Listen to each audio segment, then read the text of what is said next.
रामराम मंडळी, युगे युगे कलियुगे या आपल्या मराठी चॅनलमध्ये आपलं स्वागत आहे. ह्या जगामध्ये काय घडन कसं घडन कुठं पण कमीत कमी एक घटना तुम्हाला अशी सांगतो की तुम्ही चार चौघाला तुम्ही सांगू शकता की असं असं सुद्धा जगामध्ये चालतंय. आणि ही घटना सांगणं का गरजेचं आहे की या घटनेचा बराचसा संबंध आपल्या स्वतःच्या आयुष्याशी निगडीत. बऱ्याच जणांना कळतच नाही की आपण का जन्मलो, का जगलो, कोणासाठी जगलो आणि आपली काय अवस्था आहे. जगलो तो दुसऱ्या पुरुषाचं कमीत कमी असं आहे, पुरुष हा आता बायकोसाठी जगतो, मुलांसाठी जगतो, सगळं ज्याला त्याची कर्तव्य पूर्ण करतो. पण कधी कधी असं होतं की साला त्याला तू जेवला का कोण विचारत नाही. ही घटना बरंचसं सांगून जाते. आणि काय नेमका विषय तुम्हाला थोडा इसकाटून सांगतो. तामिळनाडू त्यातला अर्नी नावाचा जिल्हा आहे आणि गेल्या महिन्यातला विषय आणि चांगलं राजकारण पेटलं त्याच्यावर, म्हणजे वाद निर्माण झाला आहे. पण घटना थोडी विचित्र स्वरूपाची. तामिळनाडूमधलं आर्नी जिल्हा आणि तेलू अम्मला या देवीचं मंदिर आहे, जुनं पुरातन मंदिर त्या गावात. आता विषय असा आहे, केशवपुरम नावाचं गाव आहे तिथं. आणि त्या केशवपुरममध्ये एस विजयन नावाचा मुलगा म्हणजे 12, 13, 14 त्याच्या गावाच्या जवळ ते मंदिर होतं, फेमस होतं. 10-20 गावची लोक तिथं यायची. ते मंदिर, त्या मंदिराचा परिसर ह्या लहानपणापासून फार आवडायचा. ते मित्र तिथं खेळणं, ते सुरपांब्या खेळणं आणि मंदिराच्या बाहेर समजा गप्पा मारीत जरी बसलं सकाळच्या पारी संध्याकाळच्या पारी, जे भाविक यायचे, कोणी शिरा देईन, कोणी लाई देईन, कोणी केळ देईन. म्हणजे त्याला इतकं त्या देवाविषयी देवीविषयी आपुलकी प्रेम निर्माण झालं की आपल्या आईवडिलांसारखंच जीव लावती ही देवी आपल्याला, अशी त्याची भावना की बाबा इथं उपाशी मरू शकत नाही माणूस काही. आणि लोक श्रद्धेने देतात, चांगला असो वाईट असो पण देवापुढे हात जोडतात श्रद्धेने. चांगलं आहे बा. त्याला लय पटलं, त्या देवीचा तो भक्त झाला आणि तिच्या आवर्जून पूजेला उपस्थित राहणं तेवढ्यापुरतं. काळ उगावलेला मावळतो, काळ सरकत गेला. आता शिक्षण पूर्ण झालं, 12वी नंतर याला लॉटरीत लागली समजा ना. कशी लॉटरी माहिती आहे का, याला नेव्हीमध्ये नोकरी मिळाली. हे एस विजयनला. मला ही सुद्धा देवीचीच पुण्य आहे. शासकीय नोकरी, आर्मीत जॉईन झालं म्हणजे ही देश सेवा करायचं म्हणजे किती पुण्याचं काम. शिवाय पुण्याचं काम आहे, त्याग आहे, पण पैसा पगार बी चांगला, आपलं म्हातारपण सुद्धा चांगलं टीचीत जाणार. झाला जॉईन झाला. ते देवीच्या फोटो खिशात सगळं योग्य वय झालं, नोकरी लागली, 1-2 वर्ष झाले की लग्न त्यांनी करून टाकलं. लग्न झालं, 2 मुली झाल्या. त्या मुली 2 मुलींच्यावर त्याने ऑपरेशन केलं. 2 मुली, 1 बायको, देवी, सगळं कसं व्यवस्थित चाललं. काळ सरत होता, हळूहळू आई गेली, वडील गेली. नवीन जन्म तर मागचं संपत जातं. काळ त्यानुसार आपल्याला चालायचं. तर आपली जागा भविष्यात आपली मुलं घेत्यान, आपण फोटोत, आणि फोटो 2 वर्षांनी नदीत, संपला विषय. असं असतं. तर ही इतका कुटुंबवत्सल माणूस हा एस विजयन. त्या मुलींना लहानपणापासून त्यांना काय लागतं नाही, त्यांना कपडे लागतात, त्यांची शाळा, त्यांचं जेवण सगळं लक्ष. आणि नोकरी होती. त्यांना नंतर फोनचा शोध लागला, फोन चालू झाले. मला चांगलं त्यांना सुशिक्षित चांगल्या शिकवल्या. एक विषय म्हणजे एक डॉक्टरला आपल्या कोणाला विचारलं ना तुम्ही की तुला काय व्हायचं, 2 सूत्र ठरलेली असतात बघा. एक म्हणतो डॉक्टर, 2 म्हणतो इंजिनियर. आता परिस्थिती अशी आहे, इंजिनियरला कोण खात नाही, कोण विचारत नाही. 12,000 रुपये महिन्याने लय इंजिनियर काम करतात, इलाज नाही. डॉक्टरला आहे, पण डॉक्टर बनायला ₹1,00,00,000 लागतात. डॉक्टर बनणं एवढं सोपं नाही, पैसा लय लागतो. पण ते कोट कसं वसूल करायचं, इथं आल्यावर मल्टीनॅशनल काचा लावित आणि मारणंच लुटीत आहे, तसा विषय. त्यांच्यावर लय समाजाचा विश्वास आहे, अशातला भाग नाही. ही लय गुंतागुंतीचं जग आहे. डॉक्टरला एक दिली आणि इंजिनियरला एक दिली, मग त्या पोरींचं सुखी करून टाकली. आता सगळं व्यवस्थित होतं ना, ही बायको त्याची किरकिर खटकी ओढायला लागली. ती बावनिक, सात्विक, साधी बाई नव्हती. ती कामवासनेने पछाडलेली नव्हती, पण तिचं ते फोकस आहे ना, तिची भाऊ म्हणजे माहेर तिला तुटलं नाही. बघा विषय असा इथं, आईवडील गेले तिचे तोंड असून, याचे तोंड असून, पण तिला माहेर तुटलं. आधी बी आईच्या संपर्कात आणि किरकोळ कारकोळ गोष्टी याच्या संग भांडायची, किरकिर मारण्याची. पण ती शिवाय दिलं की ही शिवाय द्यायचं. कधी कधी ही भाकर खात नव्हतं, ते जायचं आपला मंदिरात, तिथं प्रसाद खाऊन यायचा. तशीच अशी नवरा बायकोची भांडणं. म्हातारपण हा रिटायर झाला माणूस नंतर. त्याच्या जीवनात असा बदल झाला की त्याला त्याच्या बायको भांडण झाल्यावर पुरीला फोन करायची, पुरीला सांग त्यांना समजून असतं तसं. त्या बापाची बाजू त्या पुरी ऐकून घेते, ती आईच्या बाजूने बोलायच्या. मागून मागून तर शेजारांचा 2 दिवस कुठं रुसून जर गेला 2-3 दिवस कुठल्या पाहुण्या रावल्याकडे किंवा किरकिर होती लय घरात, बघा सगळं लय पैसा पाणी सगळं जरी असलं तरी तुम्हाला सुख असेल अजिबात नाही. हां, माझ्याकडे एक खडी क्रेशर त्याचे 4 आहेत, असा काही 100-150 कोटीची प्रॉपर्टी असलेला माणूस असाच रडत होता. म्हणला पोरग मरण 4-2 महिन्यात असं झाले, वाळून गेले दारूनी. पुरीचं वजन 150 किलो आहे, ते शिकून लग्न कराना. बायकोनी 498 म्हातारपणे टाकली आहे. आणि ती बी ही बी ह्याचं सगळं ऐकून घेतलं, ही बी यावं लागतं तशीची. याव याव याव याव नसता पैसा पैसा पैसा, हे जागायचंच कळा नाही याला. 150 कोटीचं करतो काय तू? लोकांना लय आवड लोकांचं, पण कसं आहे हायसा बरोबर आपला खास कावला नाही त्याला फक्त जाग्यावर. पण म्हणलं जीवन पद्धती बदल होतो, हे चांगलं नाही म्हणलं. असं आहे, कुणासाठी जगतो हे तरी कळलं पाहिजे ना. काय लय अवघड आहे. आता तुम्हाला सांगतो, ह्या केसमध्ये ह्या एस विजयने नेहार विचार करायला सुरुवात केली, कोण काय. त्या पोरीला एवढं त्याचं कर्तव्य सगळं पार केलं, शिक्षण पार पाडलं त्यांनी, शिक्षण केलं, लग्न करून दिली. ह्या पोरी फोन करायला लागल्या, प्रॉपर्टीचे 2 हिस्से करा, आमची माझ्या नावची द्या, आणि बहिणीच्या नावची द्या, आणि आईच्या नावची द्या. अरे कमावलं मी, आणि कमावलं काय होतं हे पण तुम्हाला सांगतो. तर आर्मी पर्सनला पगार चांगला असतो. पहिली गरिबी होती, पण आपल्या गरिबीत आपलं आयुष्य गेलं, आपली पुढली पिढी चांगली जगली पाहिजे म्हणून त्यांनी डोकं लावलं की सुरुवातीला थोडे 50,000 60,000 रुपये 50 ते 60 लाख रुपयाची जमीन खरेदी करून ठेवली वाढत्याल. आणि तुम्हाला माहिती आहे जमिनीचे बाजार गुंतवणूक सगळ्यात चांगली. हां, तिची व्हॅल्युएशन 3 कोटी आत्ता, काही सोनं नाही. ती जमीन बरं का 3 कोटी रुपयाची जमीन, आणि 40-50 अशा हिशोबातले 1 कोटीचे साधारण 2 बंगले, ही त्याची कमाई झाली.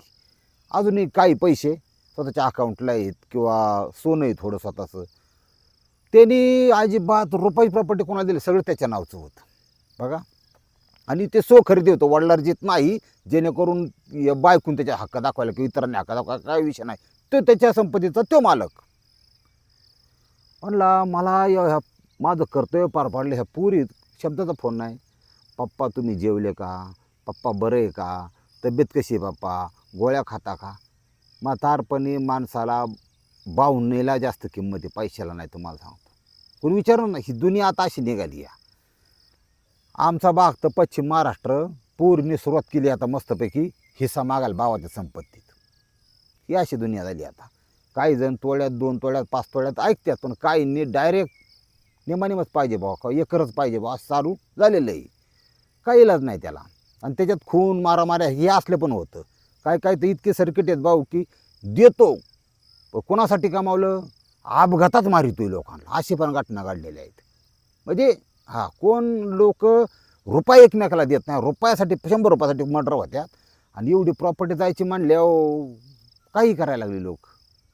ती कुणी कुणासंग नाही बोलायचं, हे असंच चालायचं. ह्या घटनेमध्ये त्या विजयने बारीक विचार केला, म्हणला काय मजा नाही राव ह्यात.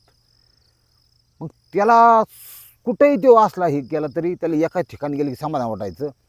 हे जे तेलू अम्मला नावाचं जे देवीचं मंदिर आहे, म्हणलं आई वडील मरून गेल्याच्या पुढे मी खऱ्या अर्थाने पोरका झालो. झाले ही बायको प्रपंच हे काय कोणी कुणाचं नाही, कुणी आपल्यापुढं माग येणार नाही. ह्यांच्यासाठी सगळं करून माझ्याबद्दल कुणालाही प्रेम नाही, किंवा मला अपेक्षा आहे ना, मी सगळं केलं तुमच्या कुटुंबाचं, कुणीतरी प्रेमाने 2 शब्द बोलावं, लेकीने म्हणावं कसं चाललंय काय पप्पा, समाधान आहे ना. कुणी विचार करायला तयार नाही, उलट फोन करून म्हणतात तुम्हाला किती वेळ पाहिजे, अजून तुम्ही विचार करून ती प्रॉपर्टी करा. अवघड आहे म्हणलं. मला ह्यांच्या प्रॉपर्टी नावच्या करून दिला तर हे म्हणजे अशी परिस्थिती की ती मेला तरी अग्नीला सुद्धा येणार नाहीत, अग्नी कोण देणार. मग त्याच्या डोक्यात असा प्रकाश आला, मला काहीतरी केलं पाहिजे, वेगळं केलं पाहिजे, आणि जे करीन ते मनापासून समाधान वाटलं पाहिजे. मुलींचा भावनिक आधार नव्हता, बायकोचा भावनिक आधार नव्हता. बाजाराने डोकं असलं खतरनाक चालवलं. धर्मदाय आयुक्त कार्यालय किंवा रजिस्ट्रेशन ऑफिस असतं, मग त्यांनी वकील केला. वकील माझी ही जमीन 3 कोटीची, हे 2 बंगले, हे मला ही जी देवी ह्याचा जो ट्रस्ट आहे ह्या ट्रस्टला देवस्थानला देऊन टाकायचे. अरे म्हणजे लोक 100साठी चाकू मारतात, एवढी प्रॉपर्टी तुम्हाला काय करायची, माझी स्वतःची कमाईची, ती मला बाकीच नाहीत, तुम्हाला जमतंय का, म्हणजे आमचं कामच आहे. वकील होते, त्यांना त्यांची फी दिली, वकिलला फी आधी लागते, फी शिवाय वकील नाही, इलाज नाही, काय करणार, केलं बावर. आणि ते कागदपत्र ते बी असा मोठ्यापणा, आता 500 वर्ग दिलं तरी माझं नाव आलं का नाही इथं, 500 बॅनरवर नाव टाक, 1000 दिलं 1000 नाव टाक, माझं नाव, त्याच्यावर म्हणतात लोक गुप्तदान, काय गरज नाही मला, ती कळणारच. ती दानपेटीच्या आतमध्ये ते पैसे आपले ते पेपर्स विल म्हणतात त्याला, ते सगळे कागदपत्र देऊन टाकले त्यांनी. ह्यांनी ती आठवड्यातून एकदा तर खोलतात, ते कुणी नाणं सोनं पैसे टाकले ते देवाच्या कामासाठी किंवा प्रसादीला. आणि मला त्यांनी आजची इच्छा एक व्यक्त केली, त्याच्याबरोबर एक दुःखी असं पत्र पण लिहिलं त्याच्यात दानपेटीत टाकलं. मी हे का करतोय, का देतोय, मला कुठलाही भावनिक आधार नाही, हे जिवंतपणे असून मला कुणी हे कर, हे फक्त हाव करतात. याच्याऐवजी ती देवीला ट्रस्टला ती जमीन ती प्रॉपर्टी मी देतोय.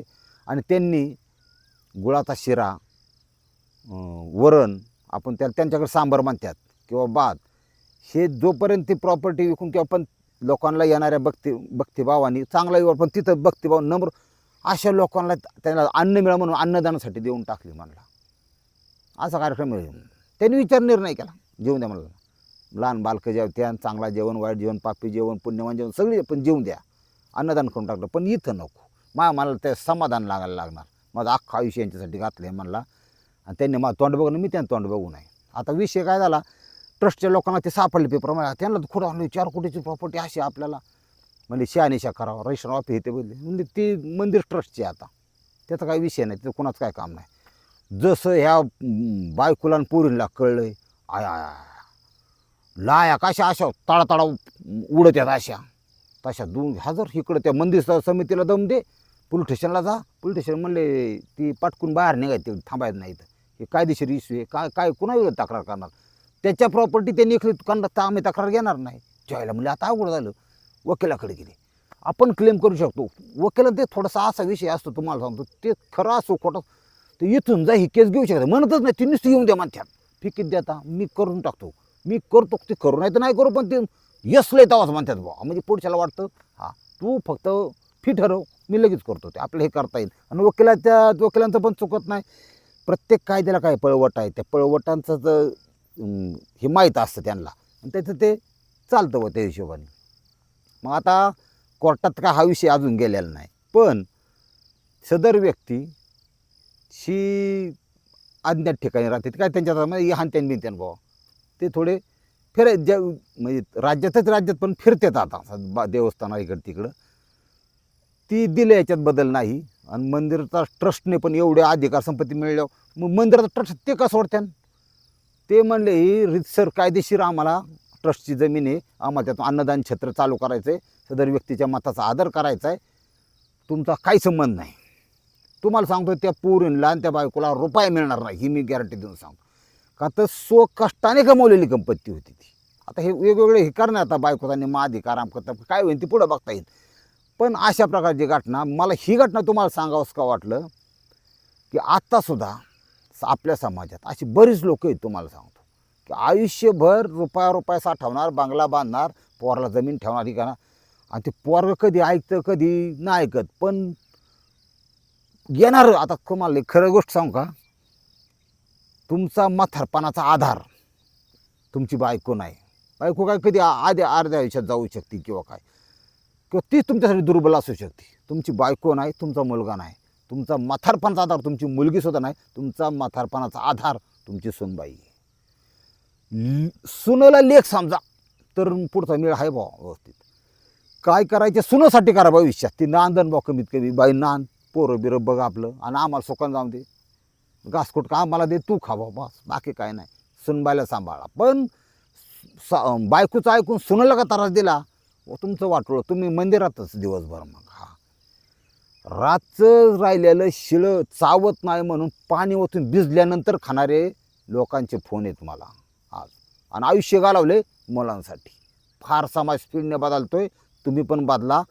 आणि मी नाही म्हणत दान करून टाका, पण ह्या जीवाने जेवढं कष्ट गेलं की आयुष्यभरी केले ना, कमीत कमी याचा शेवट, याचा अंत वाईट नाही झाला पाहिजे. शेवटही गोडच व्हावा आणि ह्या जगाचा निरोप घ्यावा, अशी माझी तुम्हाला कळकळीने हात जोडून विनंती आहे. रामकृष्ण हरी माऊली.